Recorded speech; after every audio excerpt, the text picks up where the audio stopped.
The room is almost entirely swallowed by shadow, save for the amber glow of a single street lamp filtering through the heavy velvet drapes, catching the rim of a crystal glass. The wine is dark, nearly black in this light, swirling like a deep, bruising memory. Diane sits in the wingback chair, the leather creaking softly as she shifts, her silhouette cutting a familiar, elegant figure against the gloom. She is 60 years old now. The face that launched 1,000 editorials, the eyes that held the camera captive in unfaithful silences, are etched with the kind of beauty that only survives after a fire. She does not look like a movie star tonight. She looks like a woman who has carried a heavy trunk up a long flight of stairs and has finally, mercifully, set it down. The air in the room is thick, charged with the static of things unsaid for decades. People think they know her. They think they know the story of the prodigy, the muse, the heartbreaking wife, the resilient icon. They have read the magazines. They have watched the interviews where she smiled that polite, guarded smile, the one that stops just short of the eyes. But they know nothing. They know the light, but they have never seen the dark. And tonight, she is done with the light. She lifts the glass, the liquid trembling slightly, not from age, but from the adrenaline of a confession long overdue. She says she has spent her life protecting men, protecting their egos, their reputations, their marriages, their fragile, shattering hearts. But the protection ends when the wine is poured. She speaks not with the projected voice of the stage, but with a low, gravelly timbre that vibrates in the chest. She talks about silence, how silence was the first thing she learned in Hollywood, before she learned to hit a mark or catch the key light. Silence was the currency. You traded it for safety. You traded it for longevity. But the exchange rate has plummeted. She looks at her hands, the hands that have touched legends, and she says that memory is a ghost story we tell ourselves to survive. Tonight, she wants to tell the ghost story out loud. She wants to conjure them, one by one, the 7 specters who took pieces of her soul and replaced them with something harder, something sharper. She calls them lovers, but the word feels too small, too soft. They were collisions. They were natural disasters. They were the architects of the woman sitting in this chair. She isn't doing this for forgiveness. She isn't doing this for headlines, though she knows the headlines will come like vultures to a kill. She is doing this because the weight of the secrets has begun to crush the bones of who she is. She takes a sip. The wine stains her lips, a blood-red seal broken. She begins at the beginning, or at least the beginning of the hunger.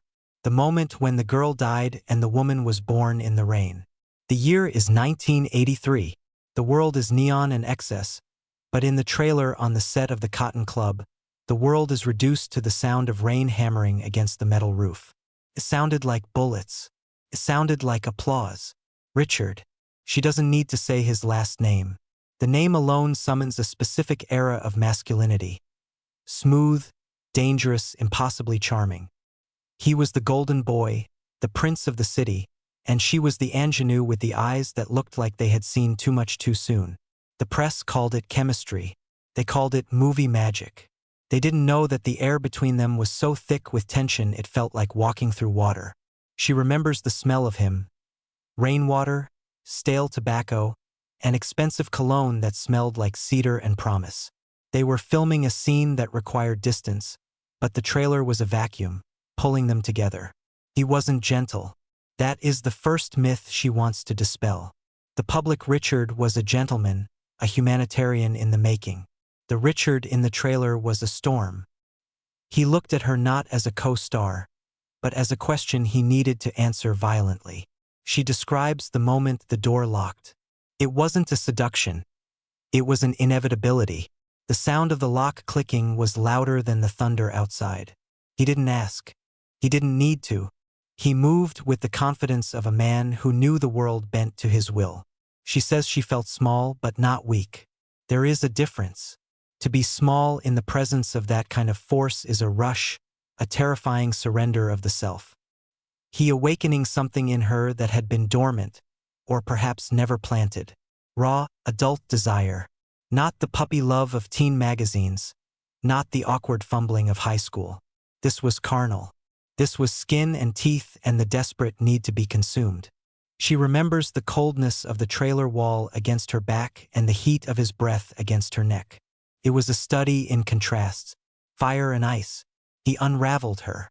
She says he took the girl who played dress-up and tore the costume off, leaving her exposed, shivering, and alive for the first time.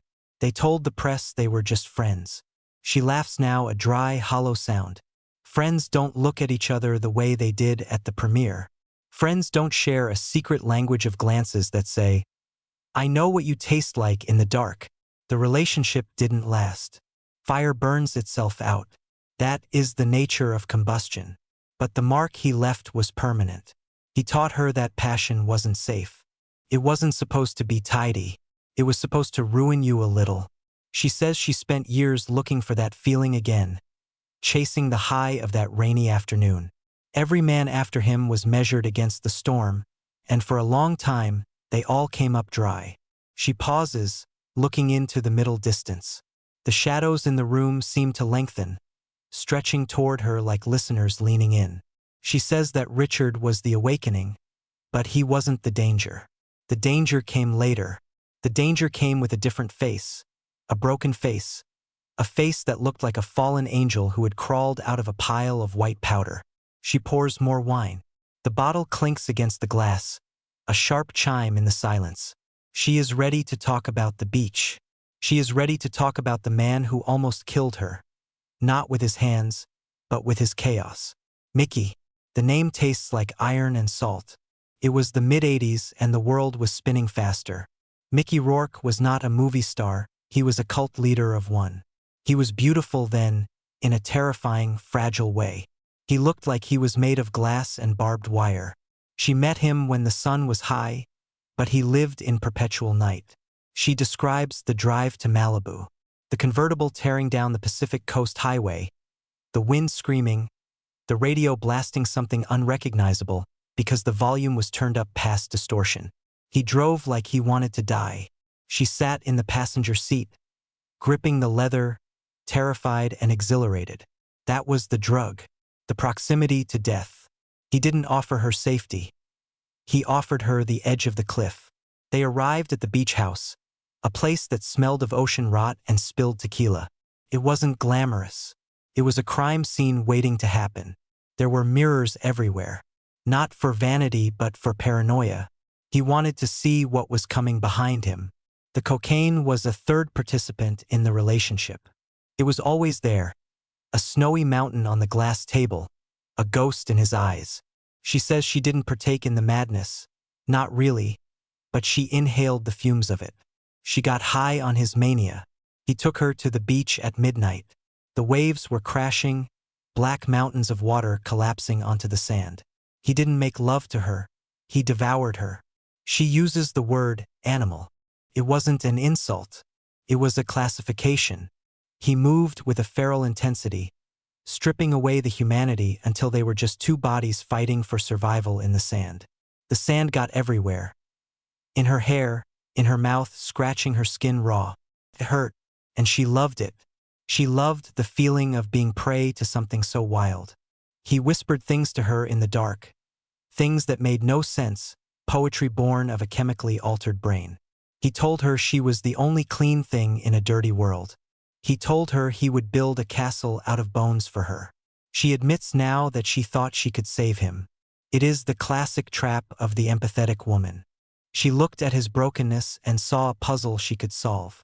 But Mickey didn't want to be solved. He wanted to explode. The nights blurred into days. The fights were legendary. Screaming matches that shattered windows. Neighbors calling the police. The tabloids hinted at a tumultuous romance.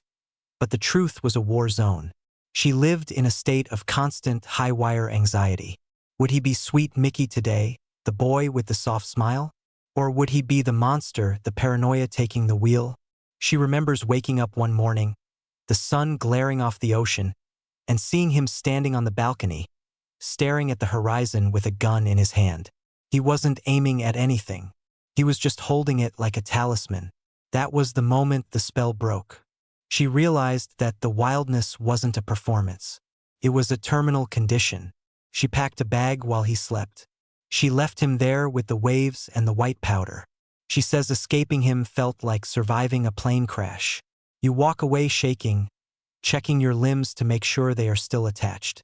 The transition from Mickey to the next man was a transition from chaos to absolute order. It was a pendulum swing.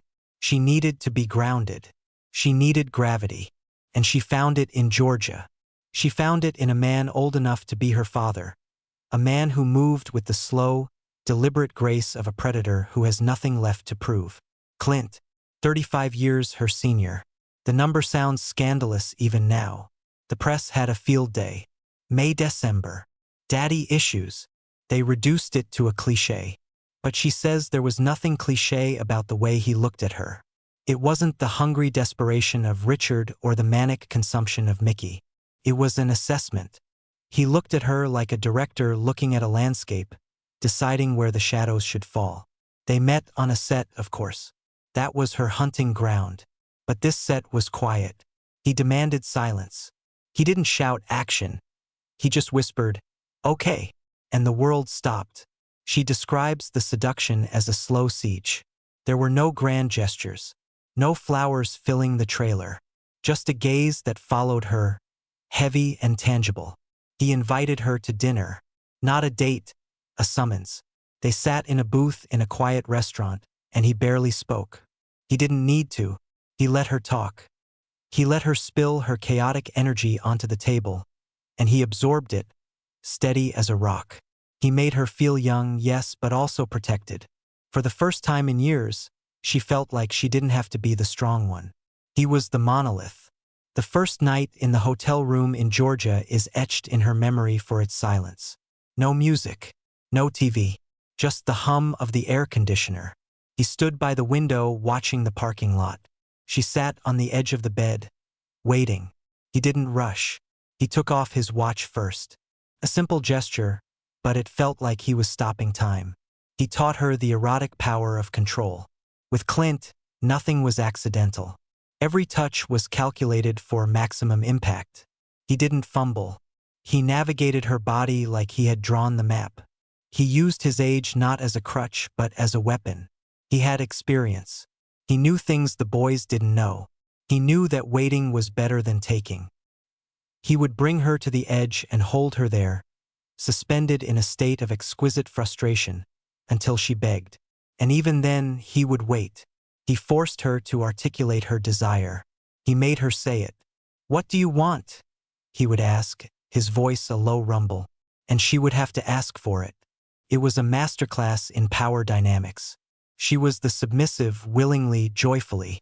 She gave him the reins, and he drove her to places she didn't know she could go. But it wasn't just physical. It was intellectual. He taught her about the industry, about the cruelty of it, about how to survive. "Don't let them see you bleed," he told her. "If you bleed, they'll eat you." She says the relationship was doomed by the very thing that made it work. The gap. Not the age but the life stage. He was looking for a twilight companion. She was just hitting her noon. She wanted to run, he wanted to sit. But she doesn't regret the stillness. She wears the memory of him like a heavy wool coat, warm, protective, a little scratchy, but necessary for the winter. He gave her a spine. After Clint, she stopped apologizing for taking up space. She stopped smiling when she didn't mean it. She learned the power of the no. He left her with a gift. The ability to be alone in a room and not feel lonely. But the pendulum had to swing again. It always does. After the control, she craved something stranger, something darker. She was ready to explore the corners of her mind that Clint had kept tidy. She was ready for New York. She was ready for the silk. John. The name sounds ordinary, but the man was a riddle wrapped in linen. John Malkovich. He wasn't handsome in the traditional sense. He was odd. His voice was a soft, nasal drone that sounded like he was constantly bored or constantly plotting a murder. He fascinated her. They met in the theater world, the off-Broadway grit where the air smelled of stale coffee and pretension. He looked at her like she was a specimen in a jar. "You're interesting," he said, and it sounded like a diagnosis. Their affair was cerebral before it was physical. They spent hours talking about art, about death, about the absurdity of being alive. He stripped away the Hollywood veneer she had carefully reapplied. He told her she was a fraud, and she loved him for it. He saw the rot underneath the foundation. The loft in New York was a temple of minimalism. White walls, strange sculptures, barely any furniture. It felt like an asylum or a gallery. The sex, she reveals, was unlike anything she had known. It wasn't about passion or control. It was about exploration. It was clinical, almost. He introduced her to the theater of the bedroom. Costumes, scenarios, but the prop that defined them was the silk. He had a collection of silk ties, hundreds of them, in every color. He didn't wear them. He used them. He turned sex into a cerebral BDSM, a game of knots and tension. It wasn't violent. It was artistic. He would bind her wrists to the bed frame with a paisley tie, not tight enough to hurt, but tight enough to remind her she was captured. He would blindfold her with another. He removed her sense of sight so that every touch became a shock. He played with her mind. He would whisper stories to her while she was bound. Strange, twisting narratives about people who didn't exist. He turned her arousal into a psychological experiment. "Who are you right now?"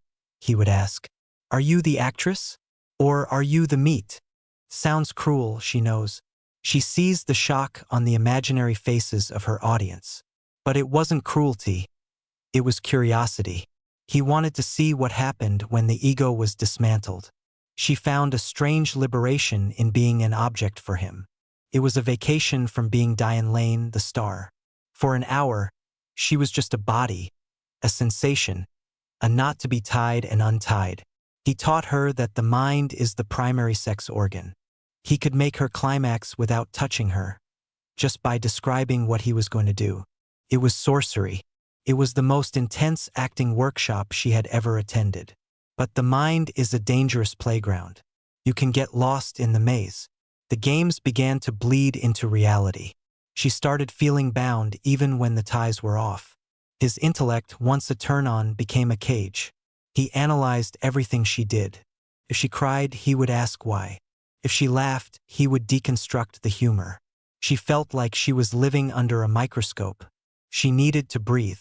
She needed to be simple again. She needed to be the one holding the magnifying glass. The breakup was quiet. A conversation about the incompatibility of their neuroses. He understood. He probably analyzed the breakup as she was walking out the door. She left the loft, left the silk ties, but she took the psychological armor. She learned that everyone is playing a role, even in the dark. Especially in the dark. The years passed. The 90s arrived. Grunge, cynicism, the shift in the industry. She was older now. Not old, but no longer the new girl. She was established. And with establishment comes power. She found herself on a set in a location she won't name. Somewhere hot, somewhere dusty.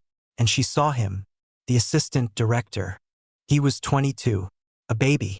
He had skin that looked like it had never known a sleepless night. He was eager, terrified, and beautiful. He looked at her not with the possessive gaze of Gere or the analytical gaze of Malkovich, but with pure, unadulterated worship. He was the fan, and for the first time in her life she felt the predatory urge.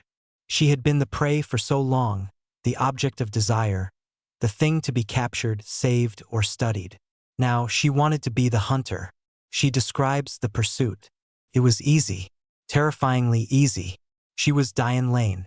All she had to do was look at him a beat too long, ask him for a water, touch his arm when he handed it to her. She watched him crumble. She watched him flush. It was intoxicating. She realized then the power men had wielded over her for years. The power of status. She invited him to her trailer. The dynamic was flipped. She was the one with the career, the money, the experience. He was the one shaking. She didn't want a relationship. She didn't want a conversation. She wanted to consume his youth. She wanted to drink from the fountain. When she kissed him, he tasted like gum and nervousness. He was clumsy, eager to please, terrified of doing it wrong. She guided him. She told him what to do. She used the voice Clint had used on her. The voice of authority. She took him. That is the only way to describe it. She used his body to validate her own desirability. She needed to know that she still had it, that she could still break a man. It was selfish. She admits this freely. She pours more wine, her hands steady. It was the most selfish act of her life. She kept him for the duration of the shoot. He fell in love, of course. He wrote her poems. He left flowers. He looked at her with those puppy eyes, believing he was living a fairy tale. She let him believe it. But the moment the director yelled, "Cut," on the final scene, she ended it. She severed the cord. She saw the devastation in his face, the heartbreak of a boy who thought he had touched a goddess. It haunts her, she says. Not the sex was forgettable, but the cruelty. She had become the thing she hated. She had become the user. She wears that scar differently. It's not a jewel. It's a burn mark, a reminder that power corrupts, and absolute power creates victims. She needed to wash the taste of that power from her mouth. She needed something pure, something that wasn't about dominance or submission, age or youth, hunter or prey. She found it in the most unlikely place. Ken. The festival of noise, the flashbulbs, the red carpet screaming. It was a circus. She was there for a premiere, exhausted, jet-lagged, her smile plastered on like a mask. She met her at a private party on a yacht. A woman, a European actress, someone known for her intellect and her icy beauty. They had met before, in passing, the polite air-kissing of colleagues. But that night, the noise of the party was deafening. They found themselves escaping to the upper deck, away from the champagne and the producers. The conversation started about the industry, about the fatigue. But then it shifted. The woman looked at her, really looked at her, and touched her hand. It wasn't a grab. It was a question. "You look tired," she said, and Diane felt the walls collapse. She was tired. Tired of the men, the games, the performance. She went back to the woman's hotel room. The majestic Hotel du Cap. The room had a mirrored ceiling, a relic of a decadent past.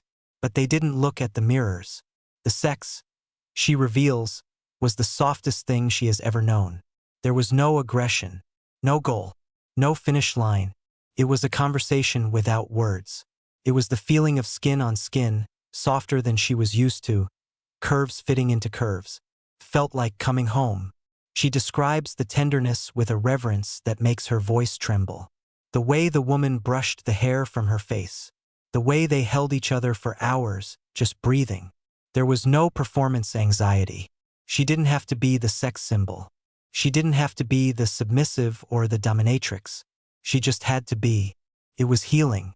It was like slipping into a warm bath after a long winter trek. They spent 3 days together, a secret pocket of time in the middle of the chaos. They ordered room service. They laughed.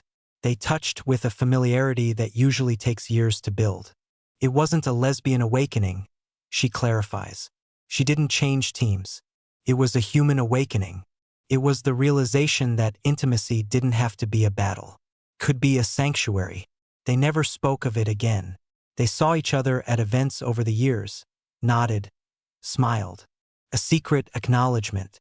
"I know you," that smile said. "I know the softness." That night remains her favorite memory, not for the thrill, but for the peace. It is the pearl on the string of scars. Smooth, cool, perfect. But peace is rarely the end of the story. Tragedy waits in the wings. The final lover. The one who broke the mold and then broke the heart. The one she cannot name. The one the world knows, but doesn't know. She takes a deep breath. This is the hard part. This is the wound that still bleeds when the weather changes. A married global superstar. A man whose face is on billboards in every city on earth. A man who plays heroes, saviors, the good guys. They met in the late 90s. He was at the height of his fame. She was in a resurgence. It started as a friendship. Safe. He was married. She respects vows. Or she thought she did. But he was relentless. Not with aggression, but with vulnerability. He told her his marriage was a sham, a business arrangement, a hollow shell. He cried in her trailer. He told her he was lonely in his castle. And she believed him. because she wanted to. The affair lasted for years. Years of stolen moments in cargo elevators, private jets, disguised cars. The thrill was undeniable. The secrecy bound them together like conspirators in a treasonous plot. They were the couple that never was. He promised her everything. He promised he would leave. "Just wait," he said. "After the tour. After the election. After the premiere." There was always a milestone. And she waited. She, who had learned control from Eastwood and power from the boy, became the girl waiting by the phone again. Because she loved him. She loved the man behind the superstar. The man who liked burnt toast and old jazz. The man who held her like she was the only real thing in his artificial life. She describes the agony of being the other woman. The holidays spent alone while he was photographed with his perfect family. The interviews where he gushed about his wife, and she had to watch, smiling, dying inside. She swallowed the poison because she believed the antidote was coming. She believed in the us that existed in the dark. She thought they were writing a great tragic romance that would have a happy ending. But she forgot that he was an actor, the best in the world. The greatest performance of his life wasn't on screen. It was with her. The end came not with a bang, but with a magazine cover. A renewal of vows. He and his wife, on a beach, smiling, renewing their commitment to their perfect union. He hadn't told her. She found out in line at a grocery store, staring at the glossy photo. He looked happy. He looked whole. And she realized, with a sickening lurch, that she was just a subplot. She was the shadow he visited to feel alive. But he would never leave the light. He never intended to. The betrayal wasn't just the lie. It was the theft of time. He had stolen years of her life with a promise he knew was counterfeit. She never answered his calls again. He tried. He sent gifts. He sent letters pleading for understanding. "It's complicated," he wrote. It wasn't complicated. It was cowardly. That heartbreak, she says, was the furnace that forged her final form. It burned away the last of the naivety. It taught her that even the heroes are villains in someone else's story. It gave her the depth that critics praised in her later roles. When she cried on camera, she wasn't acting. She was remembering. She was grieving the phantom life she had built with a ghost. She finishes the wine. The glass hits the table with a definitive thud. 7 lovers. 7 lessons. 7 scars. The rain, the cocaine, the silence, the silk, the hunt, the mirror, the lie. She looks at the camera, or at the person she imagines is listening in the shadows. She regrets none of them. Regret is a waste of spirit. They happened. They are the geography of her life. She runs a hand through her hair, a gesture of weary acceptance. She is alone in the room, but the room is crowded with their ghosts. She doesn't mind. She has made peace with the haunting. She stands up, the velvet of her dress catching the faint light. She is Diane Lane. She is 60. She is a survivor of her own heart. She walks toward the window, pulling back the drape to look out at the night. The city is asleep or pretending to be. Somewhere out there, Richard is remembering the rain. Mickey is remembering the waves. Clint is remembering the silence. John is remembering the knots. The boy is remembering the lesson. The woman is remembering the mirror. And the superstar is remembering the lie. But she is remembering herself. She wears each scar like fine jewelry, shimmering in the dark. The interview is over. The silence returns. But this time, it is her silence. And it is golden. The darkness of the room seems to settle around her like a shawl, comforting and final. She stays by the window for a long moment, watching the headlights of a passing car sweep across the ceiling. A fleeting spotlight for an audience of one. The memories she has exhaled into the room linger in the air, heavier than the scent of the wine. She thinks about how the public sees a career as a straight line, a filmography, a list of awards, a series of red carpet appearances. They see the timeline of a star. But she sees the timeline of a heart.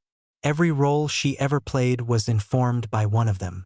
The vulnerability in Unfaithful? That was the fear of the superstar finding out she was human. The steel in Man of Steel? That was the spine Clint gave her. The wildness in her early work? That was Mickey's breath on her neck. We are mosaics, she thinks. We are glued together with the pieces of everyone who has ever touched us. She turns back to the empty chair. It looks small now. The confession has drained the room of its tension. It feels like a church after the service has ended, hollow, echoing, but sanctified. She wonders if she should have kept the names hidden, if she should have taken these stories to the grave. But secrets are heavy. They rot if you keep them in the dark too long. They need air. She needed to say the words cocaine and mirror and lie out loud to ensure they didn't define her silent internal monologue forever. By speaking them, she has evicted them. They are no longer secrets. They are just history. She walks to the small side table and picks up the cork. She toys with it, feeling the texture. Rough, stained red at the bottom, like her past. She thinks about the young actresses coming up now. The girls with the wide eyes and the hunger. She sees them at parties, scanning the room for the Richards, the Mickeys, the Clints. She wants to warn them. She wants to grab them by the shoulders and say, "Guard your heart. It is the only asset that doesn't depreciate." But she knows they wouldn't listen. She wouldn't have listened. You have to touch the stove to know it burns. You have to stand in the rain to know it soaks you. You have to be broken to know how to put yourself back together. She smiles, a genuine, private smile. It reaches her eyes this time. She thinks of the woman in Cannes. That memory of all of them is the one she visits most often. It is the only one that doesn't hurt. It is the control variable in the experiment of her life. Proved that love didn't have to cost blood. It was a possibility, however brief. It reminds her that she is capable of softness, despite the callus the men built over her skin. She is not hardened. She is armored. There is a difference. Beneath the armor, the girl from the trailer is still there, just wiser, just more careful about who she lets in. She switches off the lamp. The room plunges into total darkness. But she doesn't stumble. She knows the layout. She knows where the furniture is. She knows where the sharp edges are. She navigates the darkness with the confidence of someone who has lived in it for 60 years. She moves toward the door, the sound of her footsteps soft on the carpet. She is leaving the ghosts behind. They can stay in this room, fighting amongst themselves, comparing their scars. She is going upstairs. She is going to wash her face. She is going to sleep. And tomorrow, she will wake up and be Diane Lane again. But tonight, she was just a woman telling the truth. And that, she decides as she opens the door to the hallway light, is the best role she has ever played. The door clicks shut. The story is told. The rest is silence.